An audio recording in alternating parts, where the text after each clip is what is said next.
the lady with us today needs no introduction. She's the CEO and Managing Director of Welspun Living. It's, well, the largest home textile company is, but now doing a lot beyond that. And Ms. Dipali Goenka, thank you so much for speaking to us on the sidelines of the WEF. Thank you. So tell us, I wanted to, you gave me a cue just before the interview started about what we could talk about a lot more. I was trying to gauge the interest of global corporations, global bankers in Indian manufacturing, because it seems to be a decade of manufacturing as opposed to only services. Tell us a bit about this whole piece, and then tell us about Welspun Living in the scheme of things. Oh, sure. So I think India has become a very important piece of the whole sourcing supply chain matrix of a lot of the retailers globally as well. And I think it's coming to life even with the kind of India being a very strategic position right now, largest democracy, stable government, and looking at the whole opportunity for becoming, kind of other countries are there like China and the others. But I think India is becoming a preferred destination for sourcing as well. So I think in the scheme of things, with India is in a sweet spot. And if I speak about Welspun Living here and textiles here, India is not only the biggest grower of cotton, it's the biggest exporter of cotton now. And along with that, for us, it's not just about towel and sheets now. We spoke about Welspun Living, but it's a home solutions that we're talking about. The whole interesting thing that we have seen is that, we are becoming not just about being the solution for trends, solution for innovation, being a partner to sustainable way of doing businesses as well. And I think that's where we all are, where Welspun Living is really taking this forward. So one aspect is supplying to 50 countries and more than 50 countries across the globe. But India becoming a very critical piece for our markets, 1.4 billion people here. And the opportunity of the Roti Kapda Makan is really, truly kicking in India.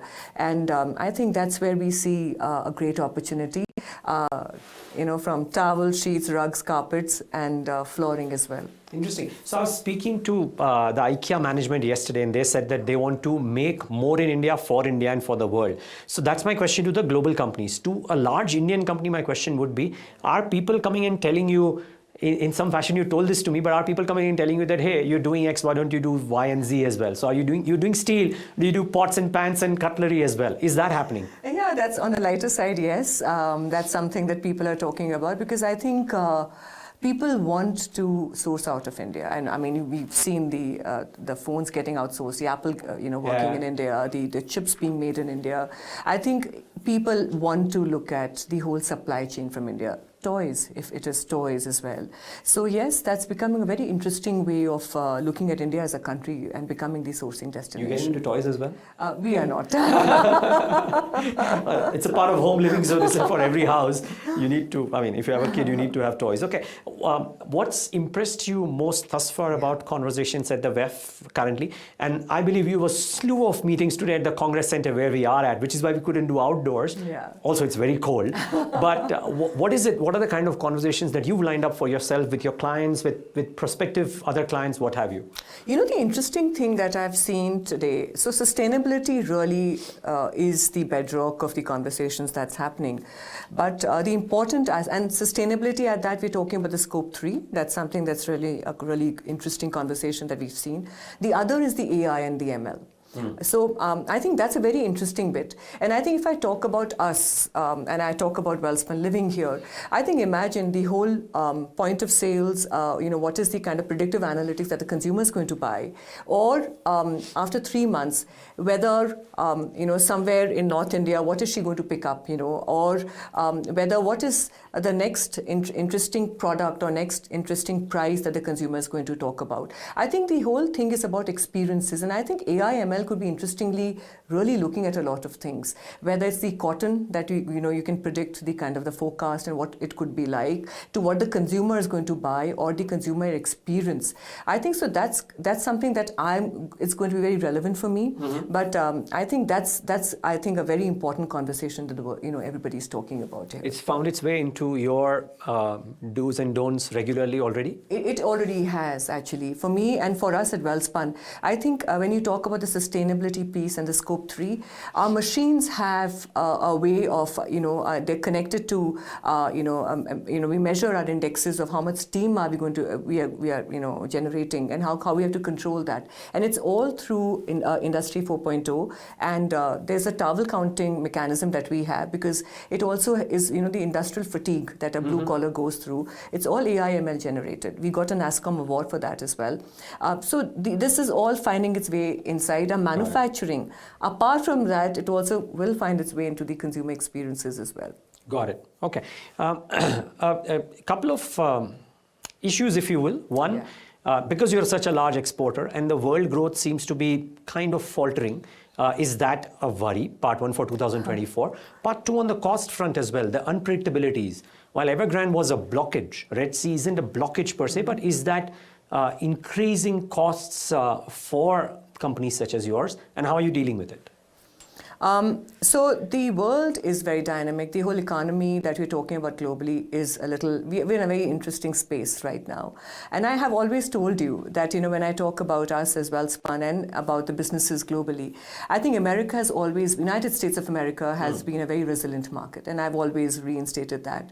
And I think we will, and you would be knowing that the Fed has already been talking about cutting down the rates as well. So there could be kind of an upside there, yes, but there are so many elements in this world, and somebody rightly said that there are 24 countries that are going for elections, and it's going to be a new world order for a lot of them. So imagine 40% part of the world is going to be very, very different, in a very different space as well. So yeah, those are the important dynamics. There's a world, there's a war that's going on. The Red Sea issue is definitely a kind of something that we are watching and waiting what it's going to be. But there could be a solution coming in by March. However, I think we always believe that taking the destiny in your control is very, very important. These dynamics are going to continue. Cotton might not be growing that well somewhere, but how are we looking at hedging those risks? How are we looking at solutions is going to be the new world order.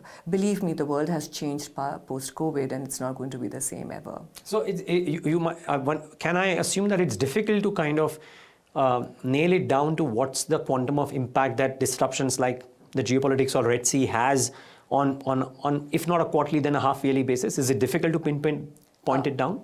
It is going to be. We are going to wait and watch. I'll tell you one thing, and I think let's keep it there, because it's a very interesting dynamic that's at play, and I think the whole global dynamics there, in the countries. I think let's keep it there. Yeah. Okay, no problem. What about the consumer, the global consumer, US, Europe, etc.?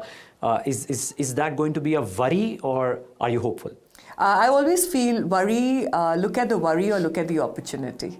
And I think that's what I look at, here. And I think for America, United States of America, the opportunity is there where, we at Welspun are looking at the share of shelf and how we, improve that share of shelf across the globe as well. So whether it's not a towel or a sheet, but it could be a brand that we've licensed, or our own brand like Christie that we have, or, our brands in India like Spaces and Welspun. So I think the whole idea here is how do you up the whole share of shelf in the terms of quality, ticket size, and also work with the influencers like the AIDs. For us, I think that's a very interesting bit of piece that we we are evaluating and exploring as well right now.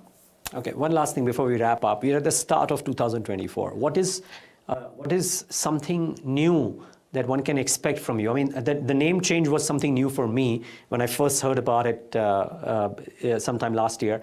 But what is new to be anticipated of Welspun in 2024? So I think for us at Welspun Living, the important thing in the core is the consumer globally, and what is she buying or he buying globally, and what is she looking at is going to be a very important bit. And in the terms of the experiences that she's looking at, whether it's D2C or B2C across the globe, I think that's going to be a very important bit of the flavor that you'll be seeing more and more across the globe. And the bedrock is going to be sustainability for us, and I think that's where it is going to be. And a key bit for us is going to be about the scope 3 that we'll be talking about more as well. Okay, we'll talk about it during the end of the quarterly results as well as going up. But thank you so much for speaking to us today. Have a great remainder of the Davos. Thank you. Thank you so much. Thanks for tuning in.